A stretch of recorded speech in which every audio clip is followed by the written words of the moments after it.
How hard would it be to beef up the security for our new lithium batteries? Let's find out.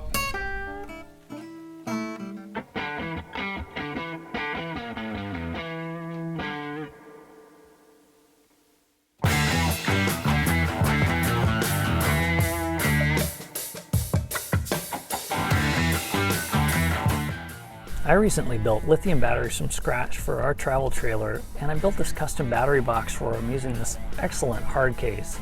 But battery theft is a real issue, and as good as this case is, I do need to do something about battery security.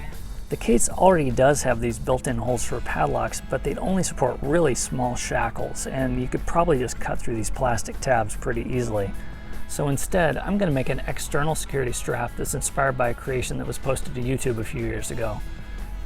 I'll use 1 3/8 by 16 gauge pre-punched steel bar and wrap it all the way around the battery box and the battery tray. And where its ends meet, I'll have 2 tabs that are held together with a bolt and then locked with some sort of a padlock. Having that split will let me remove the strap later if I ever need to get into the battery box for maintenance or something like that. There's this natural channel between these ribs, so that's where I'm going to run the strap. That'll keep somebody from defeating the strap by just sliding it sideways off the battery box. If your battery box doesn't have a natural depression in it or ribs like this, then you're probably going to need to do something extra like bolting the strap to the bottom of your battery tray or something to keep it from sliding side to side. This strap has been done a bunch of times before, but I want to make mine as nice looking as possible since I spent a lot of time on the battery, and that starts with taking really good measurements.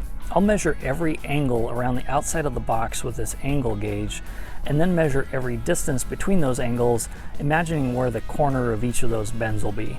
That'll let me gradually build a complete picture of the outside profile of this case. Then I'll decide where I want the start and the end of my strap to be, and I'll add 2 tabs into the mix there. With all those measurements and angles in hand, I'm ready to lay out my bend lines on my steel. I'll cut off this end that has this half hole so that my strap has a nice clean end, and so I'll measure all the rest of my bends from this point. After laying out all those lines, the end of the strap landed about here, which is a little too close to this last hole, and I'd like it to land closer to here so it matches with the start of the bracket. So I'll just back up and add just a fraction of an inch to each of the 7 or 8 bends or so they all stack up, and by the time I get to the end, my line is right where I want it to be. To bend the strap, I'm going to use this magnetic vice-mounted bending brake. This is going to give me really sharp bends at each of my bend lines. I'll put my strap in place and put the bend line right on the knife edge of that punch, and then snug up the vise just enough to hold the strap in place, but not enough to bend it yet. Then I can make sure that the piece is perpendicular to the punch and adjust it as necessary before tightening it fully. Once I've got it where I like it, I can tighten the vise to continue the bend until I get it to exactly the right angle. Then I'll just repeat that with the rest of the bends, making sure that I bend it in the right direction, bend it to the right angle, and that I keep that piece perpendicular to the brake at all times. And remember that those last 2 bends on the tabs need to go the opposite direction of the other bends. Once I'm done with all those bends, I'll just trim off that excess from the tabs and then round off those sharp corners. And then for a little visual pizzazz, I'll go ahead and give the whole thing a coat of black paint. To install the bracket, just spread the tabs apart and slip it around the battery tray and then around the battery box and slide it into place. Then I'll bring the 2 tabs together, and in the hole closest to the box, I'll add a bolt, washers, and a lock nut and tighten it down. That'll keep the bracket tight and it'll keep it from rattling around. In that second hole, I'll install this outdoor padlock. And yeah, I've watched enough lockpicking lawyer videos to know this is not a high security padlock. This is just temporary, and it's what I happen to have laying around. I'll upgrade it later. And you can upgrade your padlock with as much of a lock as you feel comfortable with, but keep it in balance. It doesn't do you a lot of good to put the ultimate high security padlock on there when it's connected to just a simple steel strap. Anyway, I'll go ahead and put this in place and we're all done. So I put the tabs in the back instead of the front so that they're a little harder to get to, and that will make it a little harder for me to get into it if I ever need to take the bracket off, but it also makes it a little harder for some thieving crap weasel to get into it that wants to steal the batteries. And I'm not going to get into this very often, so that's not that big of an inconvenience for me. The end result looks really nice, and it does add a little additional security to our box. I can see that I should have made this area right here a bit tighter, so I'll probably redo that later.